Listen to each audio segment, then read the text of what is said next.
Hi there, I'm Dave Hearn, and I'm the director of Kissimmee Park Observatory and the creator of Star Hopping.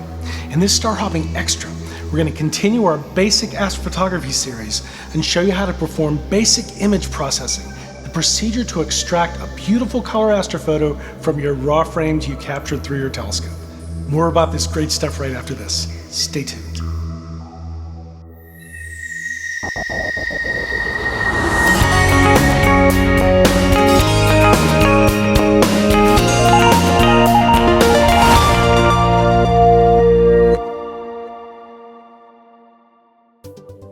Hey, hello, hi, and welcome to episode 53 of Star Hopping. I'm Dave Hearn, and I'm just enthralled to be your host. In this series of programs, we'll show you the most beautiful sights in the night sky and explain exactly how to find them with your binoculars or your telescope. So I'm in that situation again where I just need to wait a little bit more for interesting deep sky objects to rise. So while that occurs, I've created another Star Hopping Extra episode to expand our astrophotography series.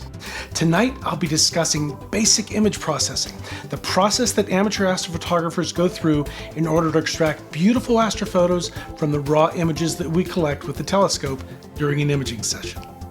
So let's talk about the basic steps that are used in our imaging workflow to capture and digitally process an astrophoto. First, we capture multiple subframe images. Next, we align the subframes on the star pattern within them. Then we stack the subframes. Next, we process the image stack. And finally, we finish the image with a general image processing app.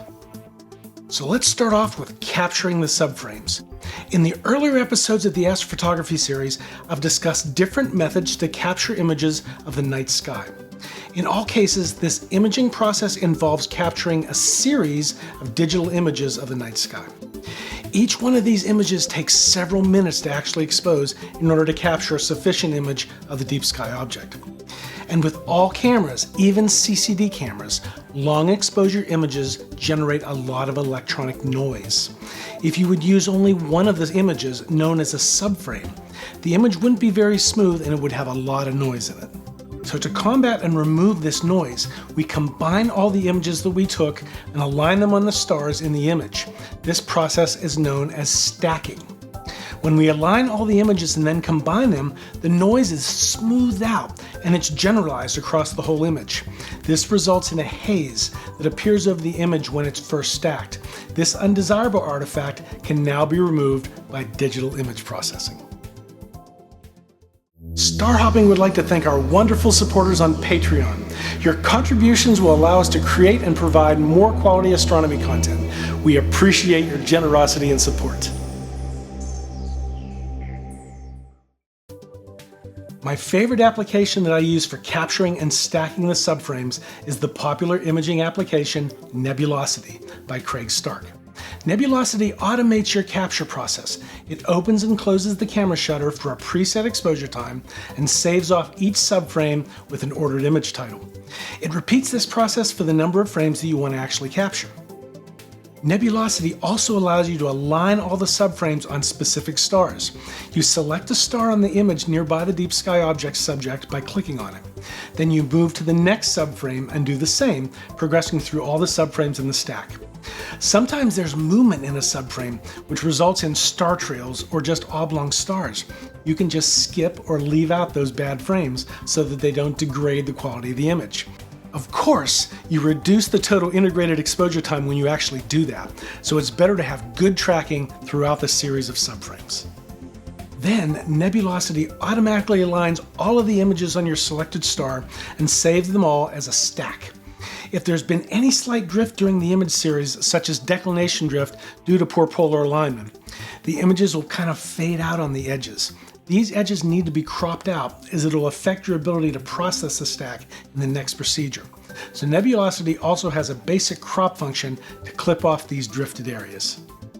So now we have a cropped and aligned image stack. It may look pretty good on its own, or possibly only the brightest part of the galaxy or nebula is showing at this point. Now we need to process the image stack to maximize the image. I use a different application for processing because Nebulosity isn't powerful enough really in the processing tools area. What I use is Star Tools. There's many different processing packages out there with different capabilities. But since I'm a Mac guy, I'm really only familiar with the apps on Mac OS. One other great option on the Mac and Windows is PixInsight, but I find it fairly expensive and pretty complicated with a large learning curve. Star Tools is cheaper and it's more straightforward once you practice a bit. Now, I can't go into specific processing steps because that would keep us here for at least a few hours. But suffice it to say that you'll need to go through these 6 main image processing steps. The first is digital development, where you amplify the image. This brings out faint details but increases the noise as well. Then you'll need to perform a process where you increase contrast and reduce background sky brightness. This is called stretching the image's dynamic range. It may be necessary to repeat the first 2 steps several times using different tools to maximize the image. This varies with the image processing package that you're actually using. At this point, I usually adjust the image's color to remove any background tint and get a black sky with white stars. This usually results in a true to color image of the deep sky object itself, so it's kind of an exciting step when you do that. So then you can also perform some sharpening to increase contrast in the edges within the deep sky image itself.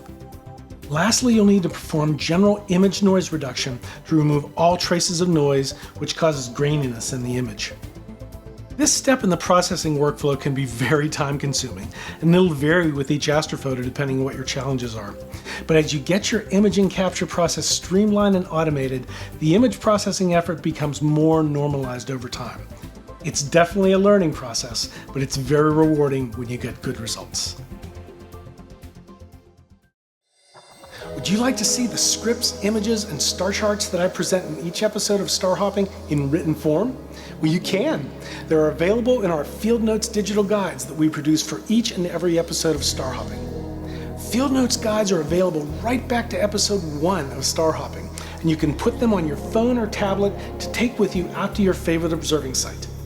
Our field notes are available in our digital store individually in seasonal bundles or by subscription, where you can receive these useful digital guides in your inbox sent to you the same day as when we publish each new episode of Star Hopping. Check out our selection of field notes in our digital bookstore by visiting starhopping.org/digital store. So now you have an image that looks pretty good, but it doesn't quite pop. That's where a general imaging process app comes in. On the Mac, I use Apple Aperture, which is getting replaced by the not nearly as good Photos app. But there's other good ones. Adobe Lightroom is very popular and runs on most platforms.